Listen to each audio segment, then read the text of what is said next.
David M. Solomon will become the sole president and chief operating officer of Goldman Sachs.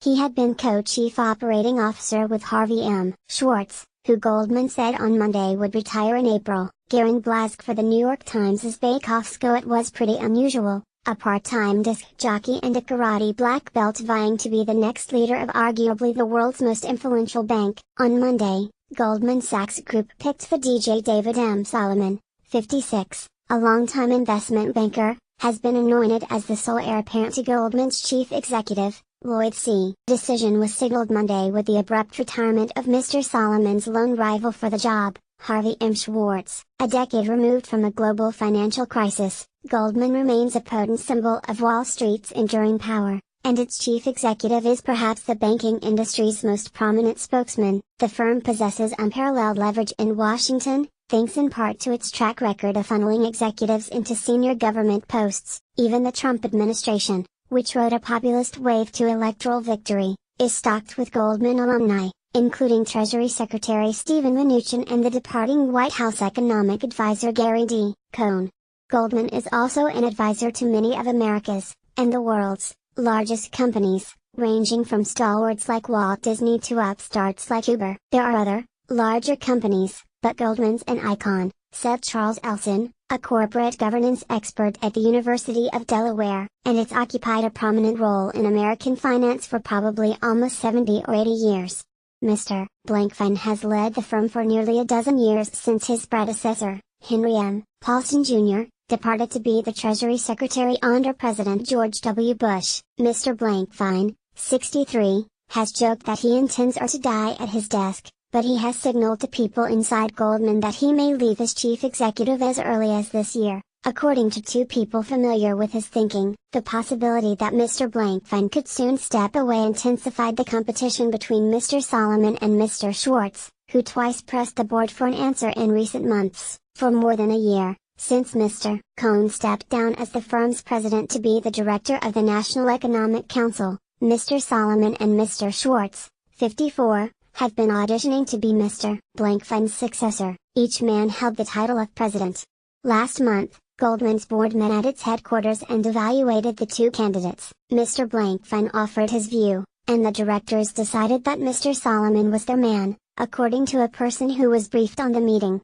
The anticipated elevation of Mr. Solomon, a Goldman veteran who moonlights under the name DJ D. Sol, spinning electronic dance music, marks a strategic shift for the bank. Mr. Solomon, a native of Westchester County, New York, was a rare outsider to join Goldman as a partner when he was hired from Bear Stearns in 1999. He is a schmoozer who recognizes the importance of projecting a positive, inclusive image of the bank to its clients, its employees and the public. Unlike Mr. Blankfein and Mr. Schwartz, Mr. Solomon is not steeped in the firm's cutthroat trading culture. He's client-centric, direct and candid. Bennett Goodman, a senior managing director of the private equity firm Blackstone, said in an email, "You never doubt he'll tell you what he really believes even when it's not what you want to hear."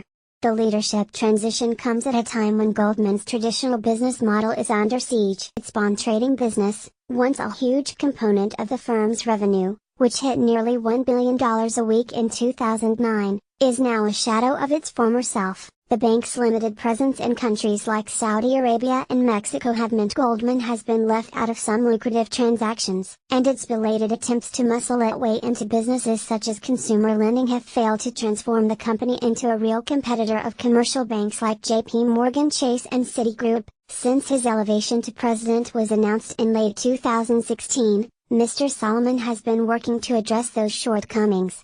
Last spring, he and Mr. Schwartz presented directors with a plan to generate $5 billion a year in additional revenue starting in the fall of 2020. It called for expanding Goldman's investment banking franchise to mid-sized cities including Dallas and Seattle.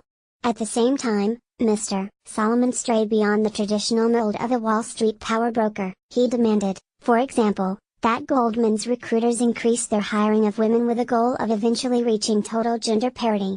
To many inside Goldman, Mr. Solomon's ascension was far from a sure thing. Mr. Solomon himself was among the skeptics. Associates said that he had told them that the top job was Mr. Schwartz's to lose. Mr. Schwartz, who had been Goldman's chief financial officer, knew the firm's business model cold and had played a central role in the firm's trading business during its heyday. Mr. Solomon, on the other hand, had won the respect of the banking division but was less well known in other parts of the bank. For past year, the relationship between Mr. Schwartz and Mr. Solomon has been chilly at times. They had never been close personally and, while striving to work together professionally, subordinates could tell that both men knew they were in the midst of a horse race. Mr. Schwartz recently confided to friends that he was worried about being worried, said people familiar with the conversations. It was a reference to what happened to Mr. Cohn, who remained Goldman's president for more than 10 years in hopes of taking over from Mr. Blankfein, before joining the Trump administration. Late last year, Mr. Schwartz approached Goldman's lead director, the private equity executive Adebayo Ogunlesi, with an ultimatum, according to people familiar with the exchange. Mr. Schwartz said that unless he was tapped as chief executive in the coming months, he would resign. Mr. Ogunlesi was non-committal, these people said. Mr. Schwartz reiterated his demand to Mr. Ogunlesi earlier this year, the people said. The move didn't work as intended.